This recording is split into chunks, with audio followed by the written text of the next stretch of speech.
Hello, BookTube, and welcome back to the Steve Tiberius Donoghue Book Club, where for the month of May we are reading one art, Robert Giroux's collection of the letters of Elizabeth Bishop, the great American poet. And I've been very gratified. I'm continuing to be very gratified getting emails from people who were expecting that if we did an infestation of the Steve Tiberius Donoghue Book Club about Elizabeth Bishop, it would be about her poems. It would be her collected poetry. You thought that, didn't you, baby? I've been very gratified to get emails from a lot of you saying that reading a letter collection. Oh. Ah. I'll note it in the video title. I've been very gratified to get emails from a lot of you saying that reading a lot of you, this is the first letter collection that you've ever read. And it's one of the great letter collections of all time, so it's a great way to start.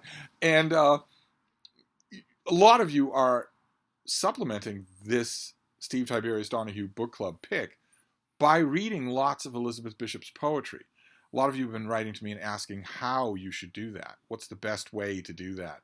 And in this particular poet's case, I always advise very slowly. Read one of the poems, then read it out loud a couple of times, and then live with it for the whole of a day. Walk around with it. Think about it. That's how they were written. They were written compacted and woven and pondered. It's better to read them that way. But a lot of you are finding a lot of poetry in the letters. And that is absolutely true. We saw that last time. This is a writer who is every bit as good at prose as she is at verse. And these letters show her in all her different moods. It's often interesting to me when I'm rereading this. I'm thinking about what the letters are saying, but I'm also wondering what the editor was thinking, why he put certain letters in and kept certain letters out, because the amount of letters that he had to pick from was 3 times this size. So everything that's in here is carefully chosen. And I think that the answer to that is to show Elizabeth Bishop in all of her facets, to show the woman in full in a book that, is as close to an autobiography as we're ever going to get.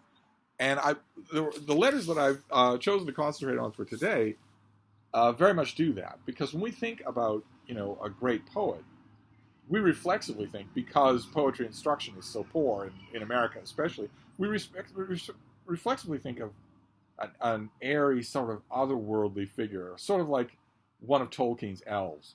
And that often isn't the case. And it definitely wasn't the case with Elizabeth Bishop. As we learn in some of these letters. The letters that I want to read today are from 1945. And they are her corresponding with Ferris Greenslet, who was a literary poobah in Boston for a long time. He was at the Atlantic Monthly and at a great old Boston newspaper before he moved on to Houghton Mifflin and became, a gray eminence there. And she is corresponding with him at the beginning of 1945. And I want to read a couple of those letters. Again, the one fault that I have with this book is that I wish we could double its length and have the replies. In a great many cases in the letters in this book, the replies are out there. They do exist. It would just have been it was the labors of Hercules to get this book into existence. It would have been twice that work to get that larger volume with the replies and whatnot. So I understand that they're not in here, but still, as far as I know, there's never been a collected correspondence with Ferris Greenslet. It would be an unbelievably fascinating volume, but I don't think anyone's ever bothered to do it. And it might now be too late. Those letters, that correspondence, they sit in boxes wrapped in ribbon into somebody's attic. There's a fire. They sit in a box in somebody's bedroom, and then that person dies. That box goes into the basement, and there's a flood.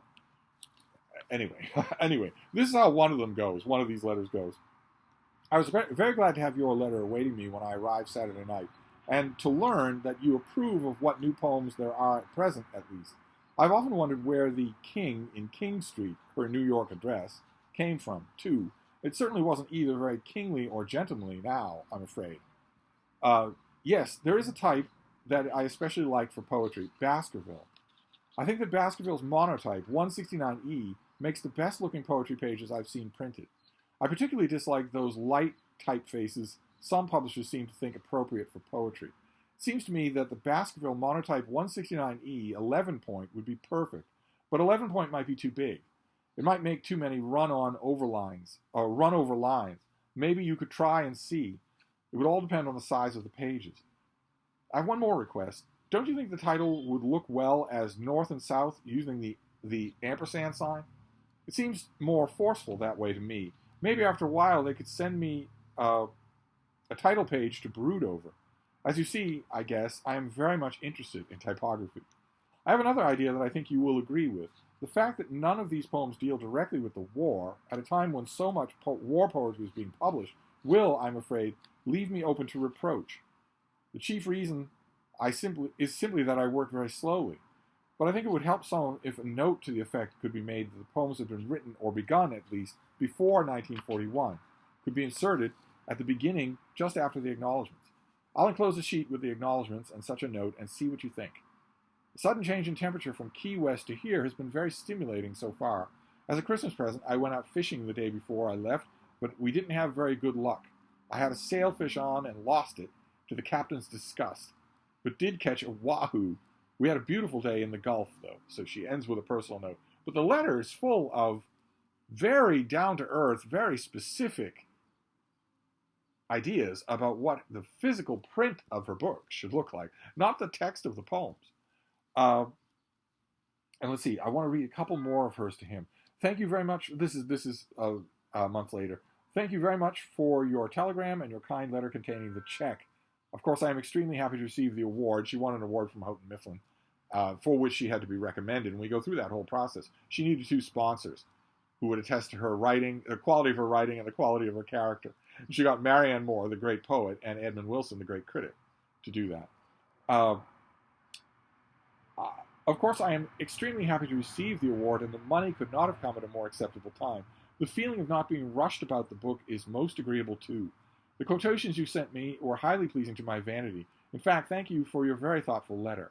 I've only told my immediate circle of friends, all of whom are closed-mouthed to the extreme. I haven't any photograph of myself on hand, but I already have made arrangements to have one taken, and I should be able to send you the results toward the end of next week. I hope that will be all right. She needs an author photo. She doesn't have one. As you say, the title North and South might be improved upon, and of course it will depend somewhat on what poems I can finish and add to the collection. I'm working on several now that I feel may turn out better than anything so far, and if so, I could eliminate some of the weaker ones from the book you have. Anyway, the award has made me feel like trying very hard. Thank you again, and I hope you have a nice vacation and catch many fish. I have been planning a short trip to Boston sometime this summer, and I'm looking forward to meeting you then or in New York. I don't know whether I should write to other judges or not. I hope they will receive my thanks and best wishes.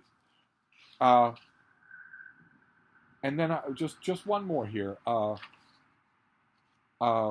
written in September from Key West. I wonder if you could let me know about when you are thinking of publishing my book. I've just sold 3 poems, new ones, 2 to the New Yorker and 1 to the Partisan Review, and they would like to know the publication date so that they can print them in the magazine first. I have 2 or 3 more about ready to send off, and it seems to me that with the book about... Okay. I have 2 or 3 more about ready to send off, and it seems to me that with them, the book will be about large enough. Naturally, I should like to publish as many of the poems as I can in magazines first because of the additional money to be earned. I also hope to have 2 or 3 previously unprinted ones in the book. I should think I should be as ready as I can be by the end of October. Can you let me know about this quite soon, as the magazines are waiting to hear? I'm sorry to trouble you, and thank you very much. The above will be my address for the next 6 weeks at least. It's interesting and fascinating. Of course, she's absolutely right that a magazine that gets a poem is going to want to run that poem before it appears in a book, as a sort of adroit to signal, and also, because that'll be the first time the public is seeing it, and they can claim that we published this author. But part of my heart goes out to Ferris Greensletter, who was a wonderful bookish old codger. Part of my heart goes out to him. You've got a manuscript that you have agreed to publish. The author is questioning you about the type font, and proposing last-minute changes to the title, and also proposing last-minute swap-outs to the poems themselves in the book, and at the same time asking you, can you tell me exactly when this is going to be published? While she's telling the same letter, she's telling him, I might want to swap out some poems that are in the manuscript. So it gives you a little... That's why I say that I really wish that we had some replies, as opposed to just her voice. But her voice is so knowing, and so considers everything so well. She's so self-doubting, in other words, and so desperate both to claim her right as a writer and also desperate not to be offensive or rude.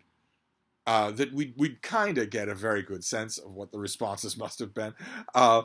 That runs throughout the chunk of the book that we're reading this week. The chunk of the book that we're reading this week really does chart Elizabeth Bishop's entrance into the world of professional publishing, being a professional poet, being known for that.